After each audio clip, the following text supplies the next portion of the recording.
분 한 분을 환영하고 축복합니다. 여러분 벌써 11월 둘째 주일입니다. 이제 올 한 해도 얼마 남지 않았고요. 다음 주일이 이제 추수감사주일입니다. 추수감사주일은 우리가 한 해 동안 우리의 삶을 채우시고 도우신 하나님의 은혜에 감사하면서 감사의 절기로 드리는 주일인데요.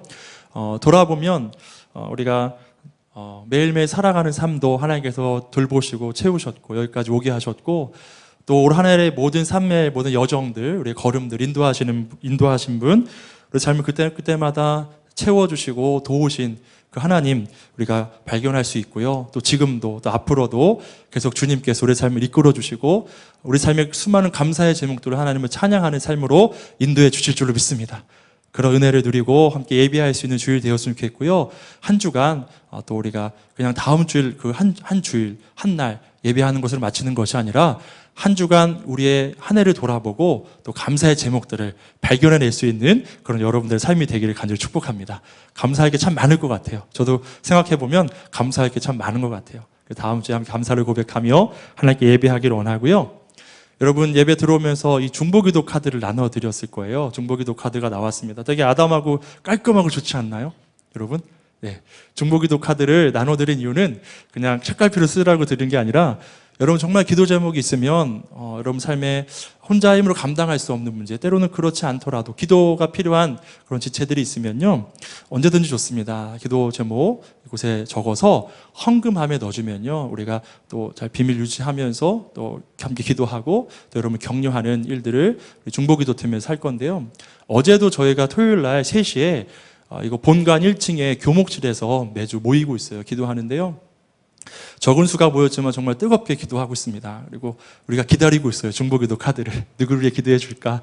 우리가 마음을 품고 함께 기도하고 싶은 지체들이 많은데 누가 기도 제목을 내어줄까? 기다리고 있고요. 여러분 중보기도에는 능력이 있습니다. 아멘인가요? 바울이 소아시아에 세워진 교회들, 초대교회에 세워진 교회들, 자신이 가서 복음 전했던 교회들에 편지할 때마다 그들을 향해서 마음을 담아서 기도하는 내용부터 그 편지가 시작돼요. 그들은 멀리 떨어져 있지만 그들을 위해서 마음을 담아 간절히 기도하는 거예요. 전심으로. 그들이 믿음 안에 설 수 있도록, 하나님 바라보며 설 수 있도록 간절히 기도하고요. 또 반대로 그 지역의 성도들도요. 바울이 선교 사역을 잘 감당할 수 있도록 늘 기도해 주었어요. 그런 중보기도에 힘입어서 초대교회 성도들의 믿음을 지켰고 바울도 하나님께서 주신 능력으로 강건하심으로 선교의 사역을 잘 감당하게 된 줄로 믿습니다.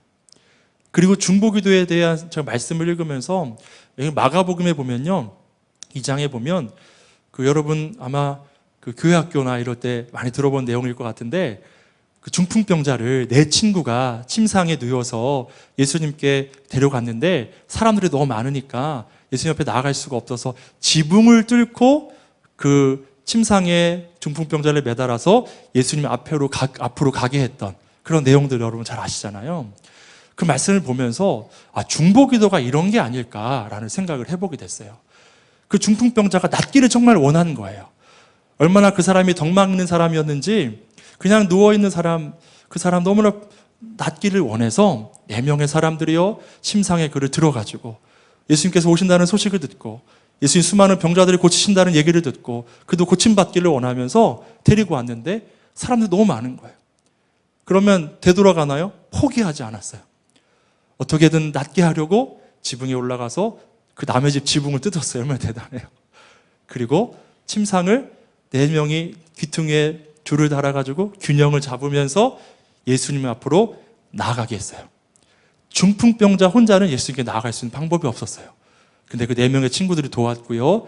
결국 예수님 앞에 나아가서 그 중풍병자는 죄사함도 받았어요. 삶의 근본적인 문제가 해결되었고요. 그의 병도 고침받아서 그가 눕혀왔던 침상을 들고 걸어나가는 역사가 있었습니다. 중보기도가 그래요. 그 사람의 문제가 해결되기를, 병이 낫기를, 지금 경험하고 있는 많은 어려움에서 해방되기를, 일어나기를, 회복되기를 바라면서 그 마음을 갖고 간절히 기도하는 중보기도. 그 중보기도를 잘 활용하는 여러분 되기를 간절히 바랍니다. 기다리고 있고요. 저도 기다리고 있어요. 기도하고 싶어요. 여러분들 위해서 이렇게 뜨겁게 기도하고 기도의 능력을 경험하는 우리 모두가 되었으면 좋겠습니다. 오늘 벌써 이제 7교회 4번째 시간입니다. 반이 이제 오늘 벌써 지나서 반을 넘어섰어요. 여러분 기억나나요? 그동안 나누었던 7교회 이야기? 첫 번째 나눴던 교회가 에베소 교회였죠. 에베소 교회. 그 교회는 진리도 수호하고요, 성경 지식도 많았는데 그 교회에 놓친 것이 바로 처음 사랑이었죠. 사랑을 잃어버린 교회, 그 처음 사랑을 회복하라고 예수님께서 말씀하셨고요. 또 두 번째 서머나 교회. 서머나 교회는 굉장히 궁핍했어요. 큰 핍박이 그 교회 가운데 있었어요. 그런데도 불구하고 끝까지 믿음을 지켰어요. 그래서 그들은 칭찬만 받았던 교회였어요. 그리고 지난주에 버가모 교회에 대해서 배웠죠. 여러분 기억 다 나죠? 막 기억 나는 것 같아요. 여러분 눈빛들 보니까. 버가모 교회는 어떠한 교회였냐면요, 버가모는 큰 도시였고요, 로마의 행정도시, 소아시아의 로마 행정도시였고요, 그곳에 수많은 신전들이 있었던 그런 도시였어요. 그리고 수많은 우상들을 섬기고 있었고요, 헬라의 많은 신들 뿐만 아니라 황제도 숭배해서 황제의 신전이 4개나 있을 정도로 우상 숭배가 정말 만연하고 극심했던 도시가 버가모였어요. 근데 그러한 도시에서 끝까지 믿음을 지키다가 순교한 자가 생겨날 만큼, 안디바라는 순교자가 나타났을 만큼 그렇게 믿음을 지켰던 그들이었는데, 그렇게 그 믿음을 지켰던 그들이었는데 어느 순간 그 믿음이 점점 꺾여서요, 세상과 타협하고 우상의 재물을 먹고, 영과 육은 분리되어 있으니 영만 거룩하면 되니까 육은 맘대로 살아라, 이런 사상이 교회 안으로 흘러들어왔어요. 수많은 세상 문화가 교회 안에 흘러들어와서 그것을 하나님께서 책망하시면서, 예수님께서 책망하시면서 돌이키라고 그렇게 권면하셨던 교회, 버가모 교회였습니다. 여러분 기억이 나죠? 네, 고맙습니다. 오늘 4번째 교회, 두아디라 교회에 대해서 나눠볼 텐데요. 이 두아디라라는 도시는요, 이제 약간 더 내륙 쪽으로 들어옵니다. 지금 터키 지역에 우리가 그동안 배웠던 교회들은 해안가에 인접해 있었다면 이 두아디라는 더 이제 내륙 쪽으로 들어오게 돼요. 그런 도시였고, 그 전에 세 도시는 굉장히 큰 도시들이었어요.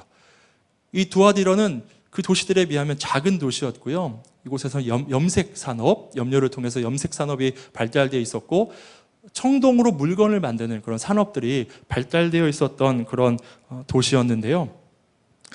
이 도시 역시요, 그 당시 모든 도시가 그랬던 것처럼 우상을 숭배했어요. 헬라 신을 숭배해서 아폴로 신전이 거기 있었고요, 또 여전히 황제를 숭배하고 있었던 도시가 바로 두아디라였어요.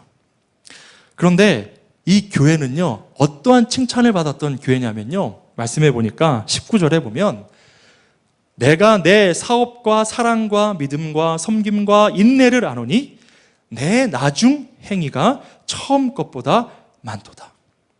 여러분, 7교회 가운데 첫 번째로 배웠던 에베소 교회는 뭐가 없었죠? 사랑이 없었잖아요. 진리는 수호하고 거룩한 행실은 있었는데 사랑이 없었는데, 두아디라 교회는요, 사랑이 넘쳐났고요, 그 사랑만 넘쳐난 게 아니라 행동으로 보여서 섬기고 도왔어요.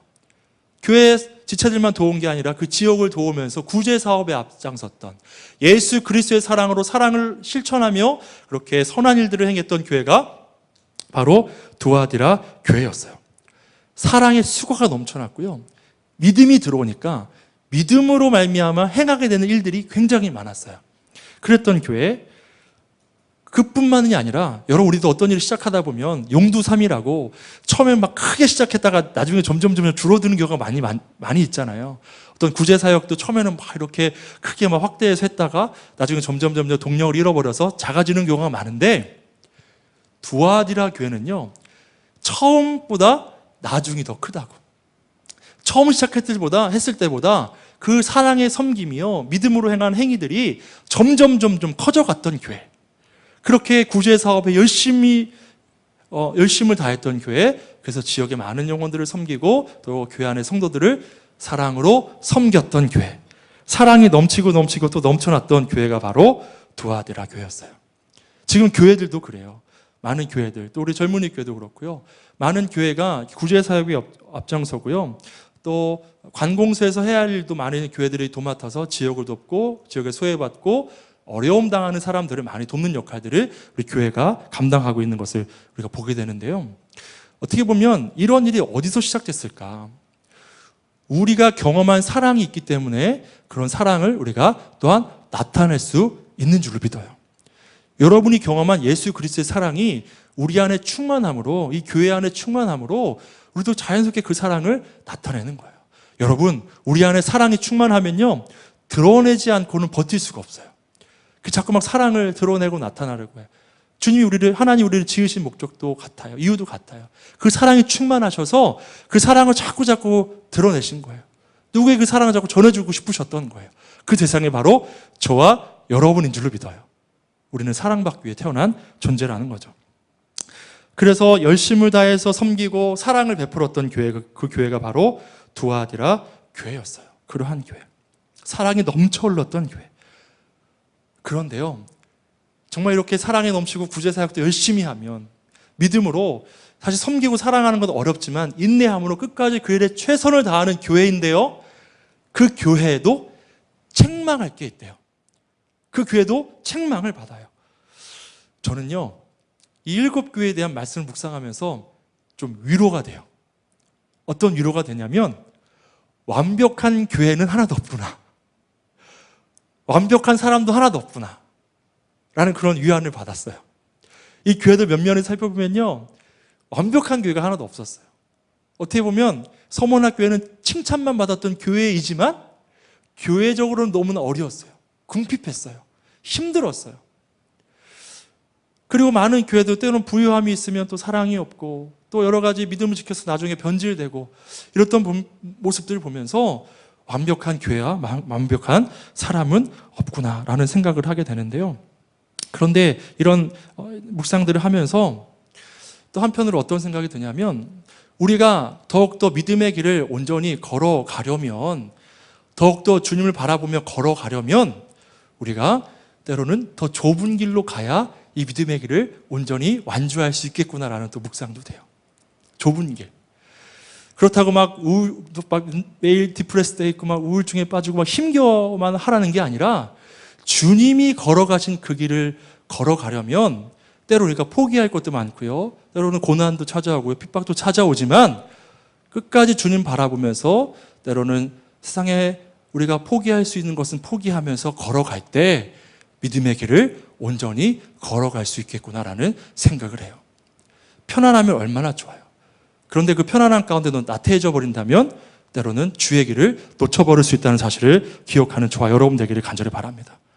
우리는 더욱더 주님 의지하면서 그 좁은 길을 걸어가면서 우리의 연약함을 인정하고, 그래서 더욱 주님을 의지하는 삶을 살아갈 수 있는 것이 아닌가, 그런 생각을 해보게 됩니다. 사랑은 여러분, 완벽한 사람은 없습니다. 그런 교회는 없습니다. 문제가 있고 어려움이 있고 실수하고 넘어지기도 하지만 그때마다 도우시고 우리를 회복시켜 주시고 돌이키게 하시는 그 주님을 바라보며 믿음의 길을 걷는 저 여러분 되기를 간절히 축복합니다. 그러면요, 주님은 두 팔 벌려 환영하세요. 잘 왔다고 다시 회복시켜 주시고요, 그 지혜를 회복시켜 주시고 그 삶을 축복하시며 하나님의 놀라운 아름다운 사람으로 그렇게 변화시켜 주실 줄로 믿습니다. 이 두아디라 교회도 완벽하지 않았어요. 그 아름다운 구제가 있었던 교회였지만 책망받을 일이 있었는데, 어떠한 잘못을 했냐면요, 이 사랑 많은 교회에요, 그 어떤 영향력이 있는 여성 지도자가 있었던 것 같아요. 그를 표현하기를 이세벨이라고 이야기하는데요, 이세벨을 우리 성경에 보면, 구약시대에 보면요, 열왕기 상에 보면 이세벨은 북이스라엘의 왕 아합의 아내였어요. 그러니까 왕비였죠. 이 이세벨은요, 그 전에 이 이스라엘 사람이 아니라, 히브리 사람이 아니라 시돈이라는 이방 민족의 여인이었어요. 그 여인을 아내로 맞아들였던 거예요, 아합이라는 왕이. 이 이세벨은 또 바알 제사장의 딸이었어요. 그리고 너무나 자연스럽게 이스라엘로 시집 오면서 바알 신을 가지고 같이 들어온 거예요.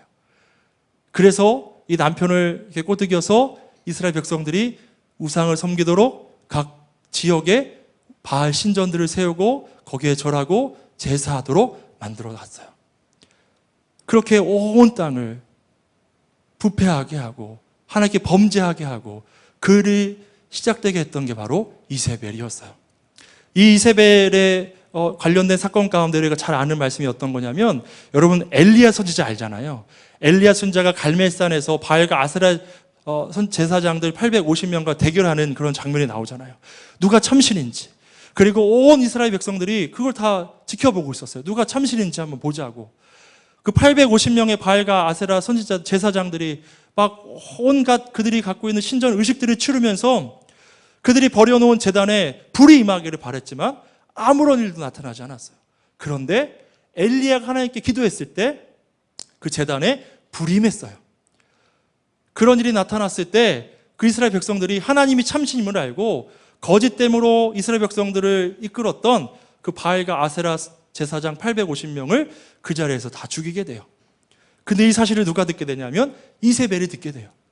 그리고 그 안에서 분노가 일어나요. 어떻게 보면 자신의 오른팔과 같았던 그 제사장들을 다 죽였으면 얼마나 화가 났겠어요. 그래서 이세벨이 어떻게 하냐면 내가 엘리야를 죽일 것이다. 다음 날 너도 죽임당한 바알과 아세라의 제사장들과 같이 될 것이다. 그때 엘리야가 그 소식을 듣고 낙심해서요. 어떻게 보면 참 의아한 게 그렇게 놀라운 하나님의 역사를 봤어요. 기도했을 때 제단에 불이 임하는 그런 사건을 봤는데 어떻게 그렇게 그 이세벨의 협박 한마디에 그가 그렇게 낙심하고 좌절하게 되었을까? 의아한데요. 어쨌든 그 말에 큰 상심을 하고 이제 낙심한 채로 그가 도망해요. 도망하는 가운데 광야 가운데 너무 지쳐서 로뎀나무에 쓰러져 지쳐있는 그에게 여호와의 천사가 찾아와서 숯불에 구운 떡과 물을 주면서 그를 일으켜 세워요. 그래서 호렙산으로 가라고, 하나님의 성산에 가라고, 나아갈 수 있도록 그를 격려하고 돕고 그렇게 세워주었던 천사의 도움을 받아서 호렙산에 이르러서 불 가운데도 아니고 강풍 가운데도 아니고 큰 소리 가운데도 아니고 세미한 음성 가운데 임하신 주님을 만나고 그 사명을 회복하고 힘을 얻어서 다시 왕을 세우는 역할을 감당하게 되는 게 엘리야예요. 여러분 잠깐 이 말씀 드렸지만요, 여러분 때로 낙심할 때 있잖아요. 어려울 때 있잖아요. 근데 하나님 여러분을 그 자리에서 일으키시려고 격려하시고 도우심을 믿으시길 간절히 바랍니다. 구운 떡과 그 물을 주셔서 그를 다시 일어나도록 수선케 되도록 도우셨던 것처럼 여러분이 쓰러져 있는 그 자리에 혼자 있는 것 같은데 주님이 옆에 계시고요, 격려하시고요, 도우시고요, 그 길을 갈 수 있도록 주님께서 그렇게 여러분을 이끌고 계시다는 사실을 믿으시기를 간절히 바랍니다. 그리고 세밀한 중에 말씀하시고 격려하시고 힘을 주시고 다시 용기를 북돋워 주시는 그 주님과 날마다 믿음의 길을 걸어갈 수 있는 저와 여러분 되기를 간절히 소원합니다. 그것을 꼭 믿으세요. 여러분과 하나님께서 함께 하세요. 이런 이세벨과 같은 자, 이세벨이 범죄했던 게 뭐냐면 이스라엘 백성들을요 다 우상을 숭배하게 한 거예요. 하나님을 떠나게 한 거예요. 그런데 이 두아디라 교회에도 이런 구약의 이세벨과 같은 자가 있었던 거예요. 이 사랑의 구제함이 넘쳐났던, 사랑에 충만했던 교회였어요. 그런데 이세벨이라는 영향력 있는 여인이 그들의 신앙을 혼란스럽게 해요. 말씀을 보았을 때 이세벨이 강조했던 게 신비주의였던 것 같아요. 이런 경험 해봤어? 나 이런 경험 해봤어. 막 하면서 나 이런 체험 해봤어. 너도 해야 돼. 해야 구원받은 거야. 막 하면서 신비적인 막 그런 것들을 강요하고 그거 신비적인 것을 체험하지 않으면 마치 구원받지 못한 것처럼 그렇게 사람들을 속여냈던 것 같아요. 여러분, 체험은 중요합니다. 저 여러분도 주님을 경험해야 될 줄로 믿습니다. 인격적으로 만나고요, 체험적으로 주님 만나야 돼요. 그런데 더 중요한 것은요, 말씀인 줄로 믿습니다. 말씀의 기반 안에서 그 체험할 때 건강하게 우리가 신앙생활을 할 수 있는 거예요. 근데 어느 때를 보면, 또 어느 곳을 보면 막 체험만을 강조해요.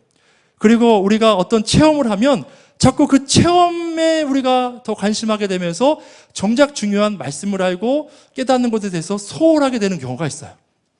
여러분, 우리의 모든 것들 가장 기준이 되는 것, 기초가 되는 것은 말씀이에요.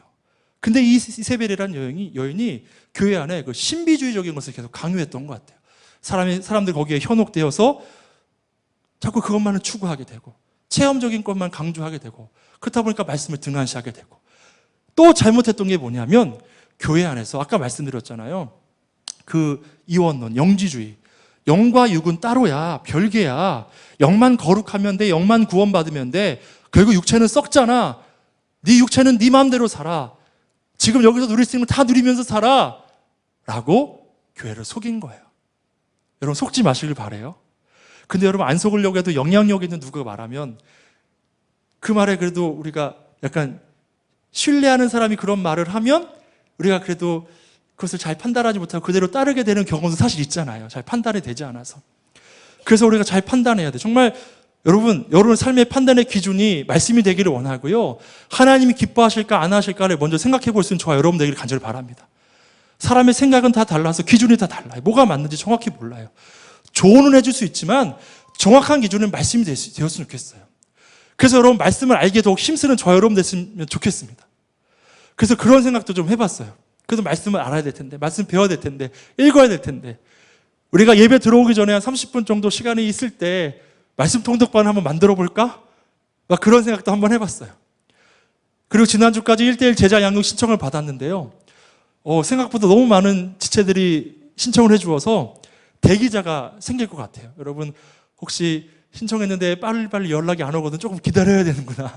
우리 연락을 드리겠지만, 그리고 저도 반을 하나 더 만들고 지금 2반을 이제 하려고 하는데요. 해서 1:1 양육에 열심을 다하려고 해요.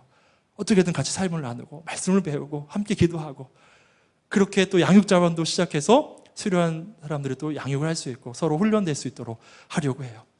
여러분 말씀을 알고 배우는데도 힘을 내시기를 간절히 축복합니다. 그때 우리 흔들림이 없어요.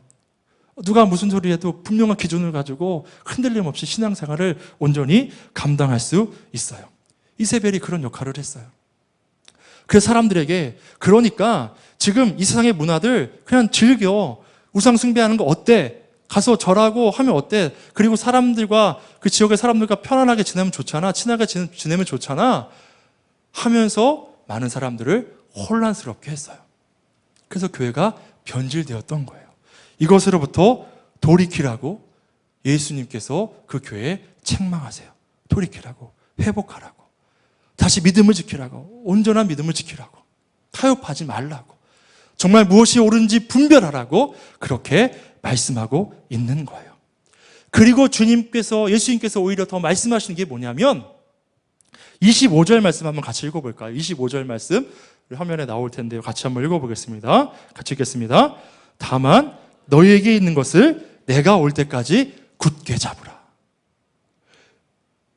여러분 이게 무슨 말씀이냐면요, 그 이세벨이 속이는 것, 상의 문화, 우리가 어느 선까지 지켜야 되는지 거기에 더 마음을 두기보다 지금 내가 잘하고 있는 것 있잖아, 거기에 네가 더 마음을 쏟고 그 일을 더 열심히 했으면 좋겠다, 여기에 마음을 더 빼앗기는 것보다 어느 정도까지 해야 되지라고 거기에 마음을 쏟는 것보다 지금 네가 잘하고 있는 것, 나루리 하고 있는 것, 영혼을 구원하기 위해 하고 있는 것, 교회의 선한 영향력을 나타내기 위해서 하고 있는 것, 그것에 더 열심을 내라.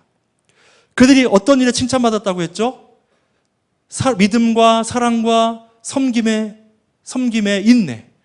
그들이 사랑을 가지고 사랑을 흘려보내고 섬기고 있는 일에 열심을 내고 있었는데 그 일에 더 열심을 내라는 거예요. 더 최선을 다하라는 거예요.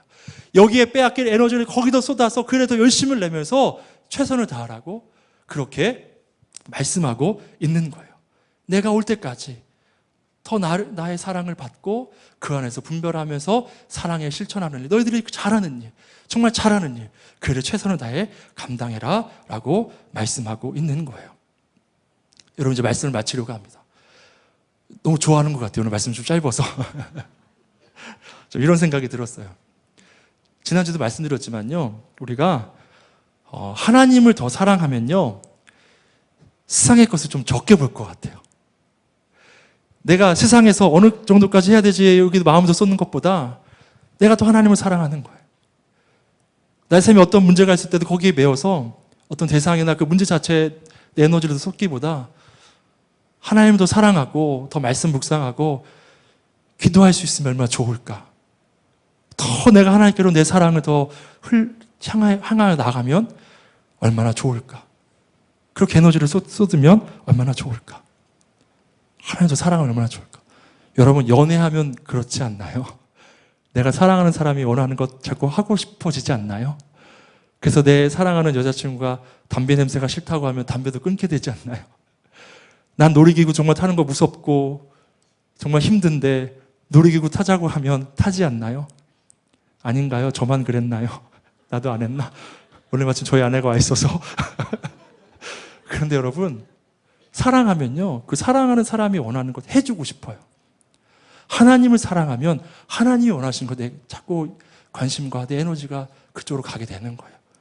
그러면 다른 것 우리 점점 멀어지게 돼요. 하나님을 더 사랑할 수 있는 저 여러분 되기를 간절히 바랍니다. 어느 정도까지 해야 되지? 어느 정도까지 죄 줘야 되지? 여기에 더 생각 쏟는 게 아니라 주님께로 더 사랑할 수 있기를 간절히 바랍니다. 그리고 정말 주님께서 원하시는 것도 사랑인 줄로 믿습니다. 아까도 말씀드렸지만 저 여러분 지으신 이유가 목적이 뭐라고요? 사랑 때문이에요. 하나님의 그 넘치시는 사랑을 누구에게 자꾸 표현하고 싶으신 거예요. 자꾸. 그 넘치는 사랑 주체하지 못하셔서 막 사랑해주고 싶으신 거예요. 여러분, 하나님 여러분에게 막 사랑을 쏟아 부어주시기 원하십니다. 받으세요. 아멘인가요? 받으세요. 죄로 인해서 막혔던 그 문 열고 주님께 나아가서 그 사랑을 마음껏 받는 거예요. 더 주님으로 우리 삶에 채워져 가는 거예요. 그래서 또한 우리 삶을 통해 그 사랑이 세상 가운데 흘러 나가게 되는 그런 삶을 살기를 원해요. 그러면 그렇게 회복되면 세상의 그 무엇보다 더 주님을 사랑하고 분별하여 믿음을 지키면 26절에 보니까요, 만국을 다스리는 권세를 주신대요. 그리고 새벽별을 주신대요. 이게 뭐냐면 주님과 함께 온 우주 만물을 다스리게 하신다는 거예요. 누가요? 여러분이. 세상 그 어떤 주관자, 그 땅에 세워진 황제 신전이 많다고 했잖아요. 로마 황제가 아니라, 그 아폴로 신이 아니라, 결국 이 온 우주 만물은 예수 그리스도께서 재림하시는 날, 새하늘과 새 땅이 임하는 날, 온전한 통치가, 하나님의 통치가, 그 놀라우신 하나님의 통치하심이 이 땅 가운데 이루어질 줄로 믿습니다. 그때 내가 나와 함께 그 통치에 동참하게 될 거야. 아담을 지으시고 온 우주 만물을 그 하나님께서 지으신 모든 피조물들을 다스리라고 권한을 주셨어요. 그 권한이 회복되게 되리라 말씀하시는 거예요. 주님을 끝까지 믿고 신뢰하고 따라가면, 분별하며 그 사랑을 실천하며 살아가면 그 놀라운 축복, 그 특권을 누리게 된다는 거예요. 그리고 새벽별을 주신대요. 새벽별은 뭐죠? 여러분, 어둠은 결국 지나가는 줄로 믿습니다. 어둠의 긴 터널을 통과하고 있는 지체들이 있다면 지나가고요, 결국 새벽별이 뜰 때가 있어요. 소망의 날, 광명의 날, 회복의 날, 그날이 있다는 거예요. 두아디아교회에도 말씀해요. 여러분이 한 명 한 명이 다 교회예요. 교회만 얘기하는 게 아니라 여러분에게도 하시는 메시지예요. 그 어둠의 날, 핍박의 날, 수많은 세상의 유혹과 그런 어려움들이 있는 그 세상을 살아가고 있지만 겨우 지나가고요, 새벽별이 우리 삶에 임하는 거예요. 새벽별이 임한 뒤로는 계속 빛이 우리 가운데 충만히 임하게 될 거예요. 그 새벽별을 내가 너에게 줄 것이다. 여러분, 찬송가에 그런 찬송가 있어요. 어둠 밤 지나고 동튼다, 환한 빛 보아라 저 빛, 주 예수의 나라 이 땅에 곧 오겠네. 그 믿음을 갖고 살라고 두아디라 교회에게 오늘 이곳에 나온 저와 여러분에게 분명 말씀하고 있는 줄로 믿습니다. 모든 어둠이 떠나가는 날, 지금 너무나 어렵고 힘겨운 과정 가운데 있는 여러분, 더욱 주님 의지할 수 있기를 간절히 바랍니다. 세상의 마음 빼앗기기보다, 쉽게 타협하려 하기보다, 거기에 에너지도 쏟기보다 더 주님 사랑할 수 있기를 간절히 바라요. 그런 주님의 사랑을 더 우리에게 충만히 공급해 주시고요, 그 사랑으로 충만하며 만족하고요, 세상의 것이 아니어도 주님이 공급하시는 것으로 만족하는 삶을 살게 되고요, 그러면 우리 안에 감사와 찬양과 만족이 있어요. 결국 주님의 것이 채워지지 않으니까 우리가 우리의 결핍을 채우려 하다가 범죄하게 되는 거거든요. 그 주님의 공급하신 무한한 사랑, 충만한 사랑, 영원한 사랑, 끝없이 부어주시기 원하시는 그 사랑을 날마다 경험하시는 저 여러분 되기를 간절히 바랍니다. 주님 언제든지 두 팔별로 환영하세요. 두 팔별로 환영하세요. 기다리고 계세요. 더 주님 사랑하고 더 주님께로 마음을 쏟고 그 친밀함이 회복되어 주시기를 간절히